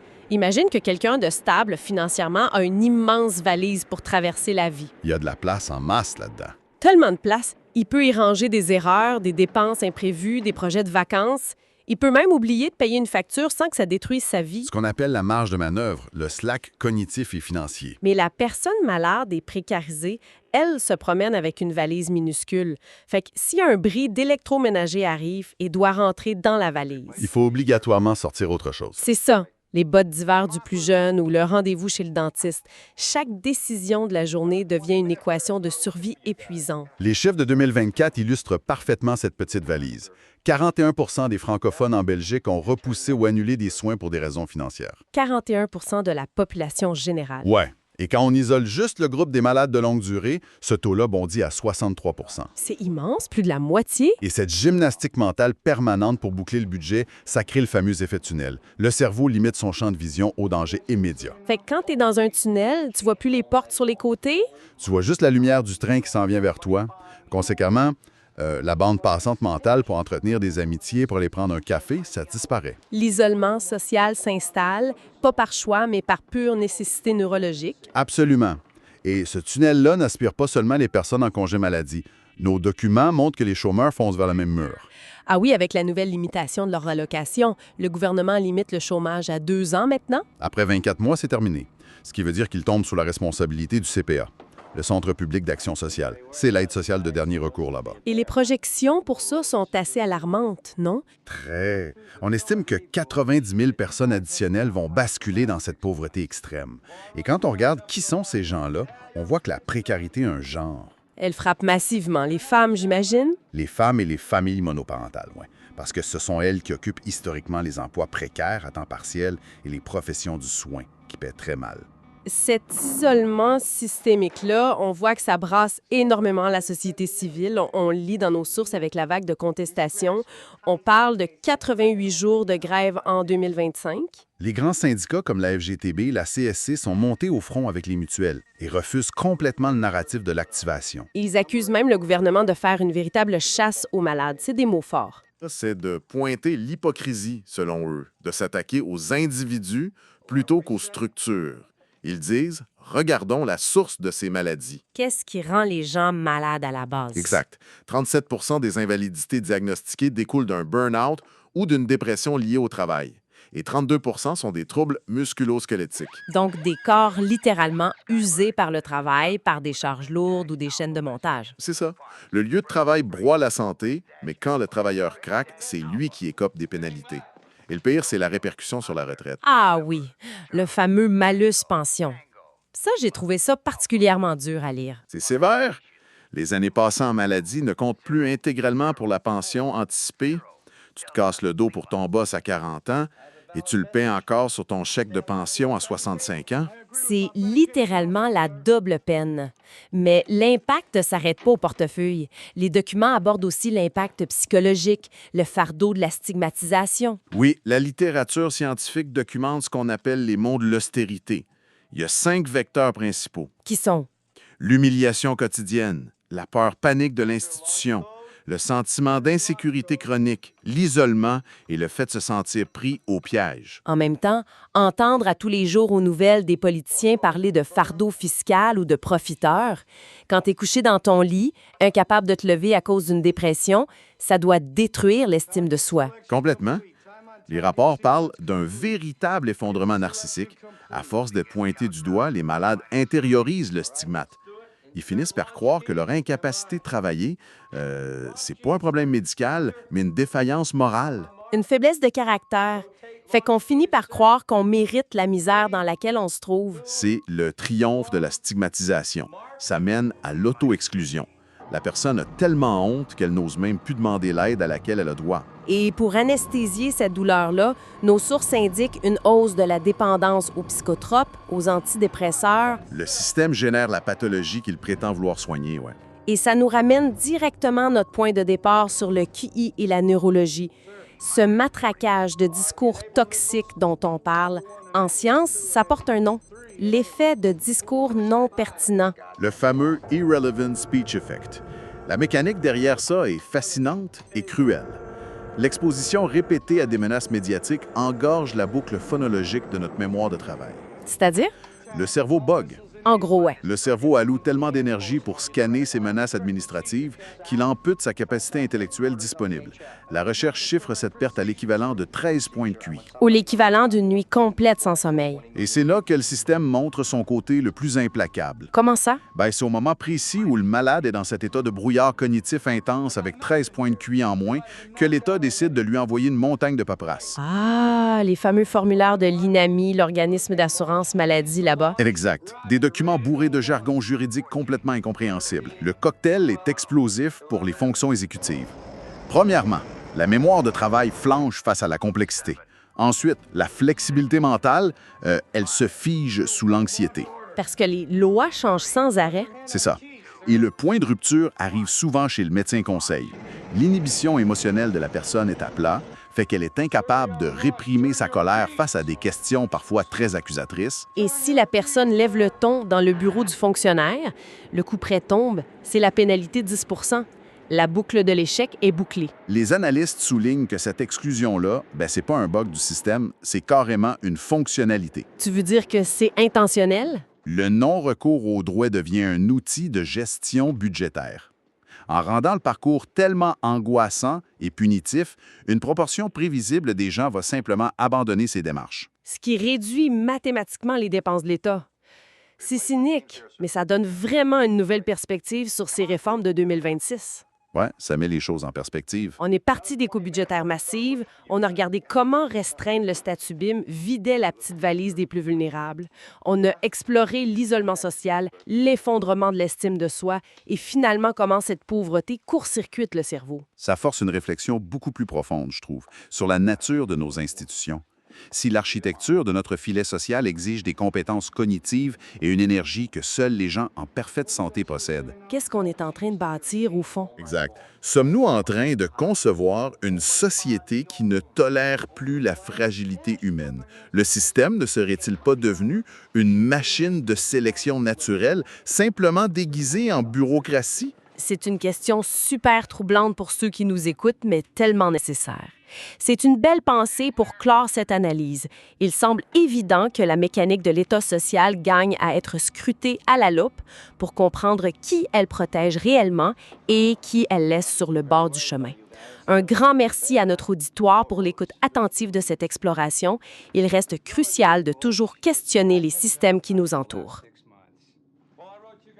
Habituellement, quand on parle de politique économique, de coupe budgétaire ou de réforme de l'État, on a vraiment tendance à visualiser des trucs très froids. Ouais, des tableaux Excel, des graphiques. Exactement, des chiffriers, des colonnes de déficit, des mathématiques pures dans le fond. C'est ça, on regarde ça de loin comme si c'était juste de la comptabilité. Mais c'est ça qui est le cœur de notre exploration en profondeur aujourd'hui.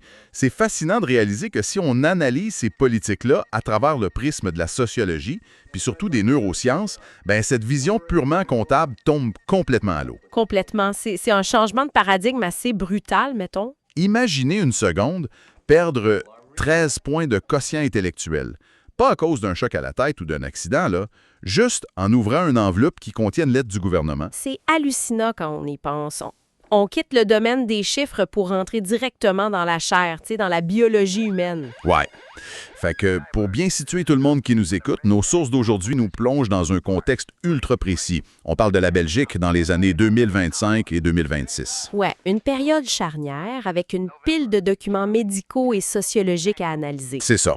Après 237 jours de négociations, ce qui est quand même assez intense, une coalition gouvernementale qu'ils appellent Arizona s'installe au pouvoir. Puis leur feuille de route est super claire. Des réformes structurelles drastiques. Voilà. L'objectif, c'est d'atteindre un taux d'emploi de 80 %, puis surtout de faire des économies de 1,9 milliard d'euros. Et au cœur de ça, il y a une cible majeure, remettre au travail 100 000 malades de longue durée d'ici 2029. Et je tiens à préciser, le but de notre analyse aujourd'hui, c'est vraiment pas de passer à travers ces réformes-là ligne par ligne. C'est pas un cours de fiscalité. Non, vraiment pas, heureusement pour nous. La mission, c'est de comprendre, à partir des documents qu'on a, les effets invisibles de cette austérité. Comment est-ce que la pression administrative intense, couplée à une certaine rhétorique dans les médias, modifie littéralement le cerveau des populations vulnérables. Et petit avertissement de rigueur avant d'aller plus loin. L'objectif ici n'est absolument pas de prendre parti. Non, ni pour la gauche, ni pour la droite. Exact. On ne fait pas le procès de ce gouvernement belge ou de ses opposants. On va simplement rapporter de manière objective les faits, les déclarations et les mécanismes neuroscientifiques de nos sources. On est juste des guides. Et honnêtement, ce qu'on découvre dans ces textes, c'est troublant. La pauvreté devient un véritable défi neurologique. Fait, par où on commence? J'imagine qu'il faut regarder l'environnement, le climat général. Oui, pour comprendre comment le cerveau est affecté, les sources nous disent d'abord d'observer la pression ambiante. Il y a un glissement sémantique majeur dans les discours de cette époque. Un glissement sémantique, c'est-à-dire? Bien, au lieu de voir la précarité comme un problème systémique de la société, le discours politique, souvent amplifié par les médias, transforme ça en une faute morale individuelle. Ah, donc c'est la faute de la personne si elle est dans cette situation. C'est exactement le narratif. Les personnes au chômage ou les malades de longue durée se retrouvent étiquetées comme un fardeau, voire, et les termes sont forts, comme un ennemi intérieur qui menacerait le modèle social. Oui, les documents fournissent des exemples frappants de ça. Il y a notamment une sortie très médiatisée du ministre de l'Emploi de l'époque, David Clarinval. Oui, c'est un point central de l'analyse sociologique qu'on a. Il a déclaré que moins de la moitié des futurs exclus du chômage seraient de vrais Belges. Ce qui a mené à cette fameuse statistique des 57 % d'exclus d'origine étrangère, c'est bien ça? Exact. Une statistique lancée dans le débat public, mais que les chercheurs qualifient de complètement fallacieuse. Elle simplifiait à outrance des données super complexes pour appuyer un narratif de fraude et d'abus. Mais le pire, c'est que cette donnée a été reprise sans vraiment de filtre par une grande partie des médias belges. Les sources parlent beaucoup du gros procès, genre Sudinfo, qui en a fait ses gros titres. Ouais, c'est martelé au quotidien. Une seconde, pour rester impartial. D'un point de vue macroéconomique, l'État a un budget limité. C'est une réalité mathématique. Tout à fait. Fait que n'est-ce pas un peu normal ou attendu qu'un gouvernement cherche à traquer la fraude pour sauver son filet social? C'est l'argument numéro 1 de ces réformes. Bien, l'argument de la rationalité budgétaire est omniprésent dans les documents. On ne le nie pas. C'est la logique même de la coalition. Mais l'analyse critique montre que la fraude sociale est statistiquement marginale par rapport au budget global. Donc, ça ne règle pas le trou budgétaire. Non. Et les sources expliquent que la focalisation intense sur cette fraude sert en fait de paravent. Ce narratif médiatique justifie un climat de méfiance générale, ce qui permet de faire passer des coupes beaucoup plus larges qui touchent tout le filet de sécurité. Mettons, est-ce qu'on a un exemple concret de ça? Parce que filet de sécurité, ça reste abstrait pour bien des gens. Oui, un exemple récurrent dans nos documents, c'est le statut BIM pour bénéficiaire de l'intervention majorée. OK, ça sert à quoi ce statut-là? C'est vital. Ça permet aux ménages à bas revenus de payer leurs soins de santé et leurs médicaments beaucoup moins chers. C'est le bouclier contre la faillite médicale. Et les réformes ont touché à ça? Exactement. En compliquant l'accès à ce statut, sous prétexte de traquer les abus, le gouvernement plonge des centaines de milliers de personnes dans une insécurité totale face à leur santé. Je comprends. Mais comment le rôle des médias vient-il s'imbriquer là-dedans? Pourquoi ça passe si facilement dans les salles de nouvelles? L'analyse sociologique pointe un problème structurel, le manque de diversité sociologique chez les journalistes. Ah, ils viennent de milieux différents de ceux qu'ils couvrent. C'est ça. Les décideurs médiatiques sont majoritairement issus de la classe moyenne ou supérieure. Fait que pour eux, la pauvreté devient un sujet abstrait, un enjeu technocratique. Ils ne comprennent pas viscéralement ce que c'est de perdre un accès aux soins médicaux. Voilà. Ça crée un biais qui favorise une approche punitive. On regarde les chiffres, on cherche la fraude, plutôt que de regarder l'impact humain. Fait qu'on a cette pression politique constante, puis ce bruit médiatique de fond, et ça, j'imagine que ça percute violemment la santé mentale des personnes ciblées. Violemment, oui. C'est ici que l'analyse bascule vers le côté clinique. Nos sources citent le psychiatre Jean Furtos qui fait une distinction cruciale entre la pauvreté et la précarité. C'est pas la même chose? Non, la pauvreté, c'est l'état monétaire, c'est manquer d'argent à un moment donné. Mais la précarité, c'est défini comme une pathologie du lien. Une pathologie du lien, c'est-à-dire? C'est l'angoisse structurelle, la terreur de basculer dans le vide, de perdre ce qui garantit ta dignité. C'est psychologique. Wow. Et cette angoisse-là déclenche ce que la littérature appelle les maux de l'austérité. Les austerity ailments, en anglais. Les chercheurs en identifient 5. L'humiliation, la peur ou la méfiance, l'instabilité, l'isolement social et le sentiment terrible d'être pris au piège. Ça fait beaucoup à porter pour une seule personne. Et les données épidémiologiques sont claires. Accumuler ces maux multiplie par 3 le risque de développer une dépression sévère. Mais mettons qu'une personne se dit « OK, c'est fini, je ferme la télé, je lis plus les nouvelles, je me concentre sur ma guérison. » Est-ce qu'elle peut s'en protéger? Malheureusement, la neuroscience nous dit que non. Et c'est là qu'on aborde le concept de l'effet de discours non pertinent. C'est basé sur le modèle de la charge cognitive de Sporer. OK, comment ça marche en pratique? Même si tu essaies d'ignorer le journal télévisé, au café du coin qui parle de chasse aux chômeurs ou les discussions anxieuses dans la salle d'attente, cette information sature ta boucle phonologique dans ta mémoire de travail. Attends, la boucle phonologique. Laisse-moi clarifier. C'est un peu comme le petit bloc-notes audio du cerveau, celui qu'on utilise pour se répéter un numéro de téléphone. C'est une super bonne comparaison. C'est exactement ça. Or, l'information anxiogène, le fait d'entendre que tu es un fardeau, c'est perçu comme une telle menace de survie que le cerveau l'enregistre de force. Fait que le bloc-notes est plein. Ouais, ça prend toute la place. Ça doit être épuisant, là. C'est comme essayer de lire un livre super complexe pendant que quelqu'un te crie des insultes dans un haut-parleur. Même en essayant de l'ignorer, ton cerveau brûle de l'énergie. Et cette fatigue chronique mène à la résignation apprise. Le cerveau intègre tellement le rejet qu'il se persuade que toute mobilisation est futile. La personne abandonne, mais pas par paresse. Non, son système nerveux conclut que c'est une dépense d'énergie inutile face à un danger qui est juste partout. Ce qui nous amène à un des concepts les plus fous de nos sources, honnêtement. La théorie de la rareté ou la scarcity theory des chercheurs Mulanathan et Shafir. Ah oui, c'est fascinant ça! Ils expliquent comment cette angoisse modifie physiquement la bande passante de notre cerveau. Ils utilisent une métaphore avec une valise, je pense. Exactement. Imagine que chaque personne a une valise pour organiser sa vie. Quelqu'un qui est à l'aise financièrement, il a une immense valise. Il a de la place. Ouais. S'il oublie une facture ou s'il y a une réparation sur sa voiture, il garoche ça dans la valise. Ça ferme quand même, il y a de la marge. Mais pour quelqu'un qui vit sous le seuil de pauvreté, mettons en Belgique, le revenu d'intégration tourne autour de 1 200 à 1 500 € par mois.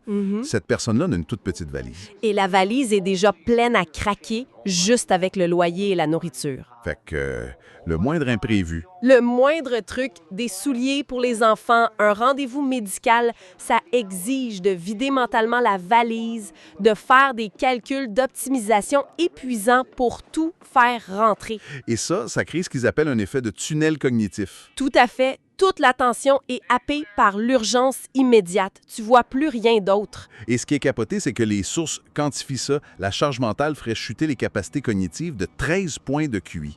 13 points, c'est énorme. Mais oui, mais attention, on parle ici du QI fluide. C'est quoi la différence avec le QI normal? L'intelligence se divise en deux. Le QI cristallisé, c'est tes connaissances, ton vocabulaire, ton expérience. Ça bouge pas. Mais le QI fluide, c'est ta capacité à résoudre des problèmes nouveaux, à raisonner vite, à gérer des infos complexes. OK, et c'est ce QI fluide qui s'effondre de 13 points. Sous le stress de la rareté, oui.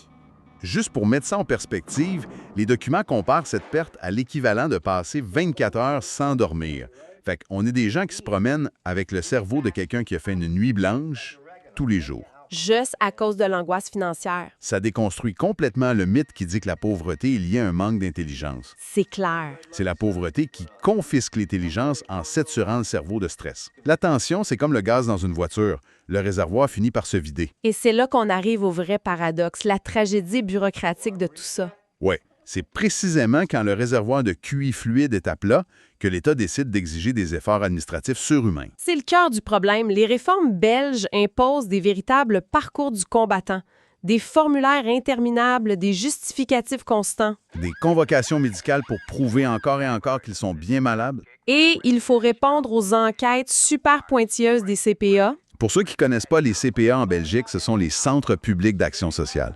C'est l'aide de dernier recours, puis leurs enquêtes peuvent être extrêmement intrusives. Ah oui, l'enquêteur vient parfois chez toi, vérifier qui vit sous ton toit, comment tu dépenses ton argent. Et toute cette machinerie frappe la région du cerveau qui est déjà épuisée, le cortex préfrontal. Le centre des fonctions exécutives. Exactement. Et les documents identifient 3 fonctions exécutives majeures qui s'effondrent face à ce mur bureaucratique. Bon, pendant que c'est à nous décortiquer, parce que c'est super important. La première, c'est la mémoire de travail. On a parlé de la boucle phonologique tantôt, mais comment la paperasse vient l'achever? Elle l'achève par la charge cognitive extrinsèque.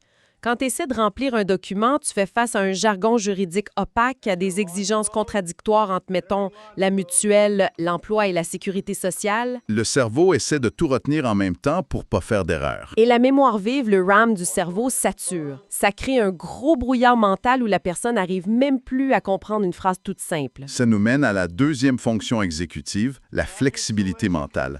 J'imagine que c'est la capacité de s'adapter. C'est la capacité neurologique de changer de stratégie quand les règles changent. Le problème, c'est que l'austérité modifie tout le temps les lois. Les critères du statut BIM changent, les règles du chômage changent. Fait que pour s'adapter, ça prend une souplesse que la peur supprime, j'imagine. C'est en plein ça. Quand on a peur, le cerveau fige. Ça entraîne une rigidité comportementale. La personne s'accroche à la seule démarche qu'elle connaît, même si c'est plus la bonne, juste parce qu'elle est terrorisée à l'idée de faire une erreur. On demande donc à quelqu'un de danser sur une corde raide qui bouge tout le temps, pendant que son cerveau lui hurle de plus bouger. C'est d'une cruauté. Et la troisième fonction. C'est l'inhibition et la régulation émotionnelle. Et là, on touche à l'axe HPA. L'axe hypothalamo-hypophyso-surrénalien, le système qui gère le stress puis qui pompe le cortisol. Sous l'effet du stress chronique des convocations, cet axe-là se dérègle. L'amygdale, qui est le détecteur de menaces dans le cerveau, devient complètement hyperactive. Et elle prend le dessus sur le cortex préfrontal. Elle en prend littéralement le contrôle. Fait que l'individu perd sa capacité à réfréner son anxiété ou sa colère. Ah, ce qui explique pourquoi certaines personnes explosent au guichet d'une administration ou fondent dans l'arme sans pouvoir s'arrêter. C'est pas qu'elles sont instables. Non, c'est une réaction biologique pure. L'administration est perçue par l'amygdale comme un prédateur mortel. Ça mène à des conflits verbaux qui pénalisent la personne ou même à des dépendances pour anesthésier la douleur. Si on résume avec une image, c'est comme si l'État demandait à quelqu'un de courir un marathon en résolvant un Rubik's Cube. Mais la personne porte un sac de briques, la charge mentale, puis elle n'a pas dormi depuis 2 jours. Et les organisateurs changent le parcours à chaque kilomètre en lui criant après. C'est ça.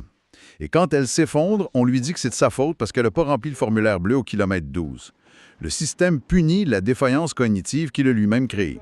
C'est une dynamique tragique. Et la conséquence de ça est mesurable mathématique. Les sociologues appellent ça la fabrique du non-recours. Les gens abandonnent? Ils abandonnent, oui. La démarche devient une torture psychologique tellement grande qu'un pourcentage énorme de gens ne réclament même pas les aides auxquelles ils ont légalement droit. Le chiffre dans nos documents ils sont sidérants. On parle de 43 à 51 des personnes qui ne réclament pas le revenu d'intégration sociale. Puis pire encore, jusqu'à 88 abandonnent les démarches pour l'allocation de chauffage. 88 Ce non-recours massif-là, c'est pas un accident. C'est le symptôme d'un système rendu inenfranchissable.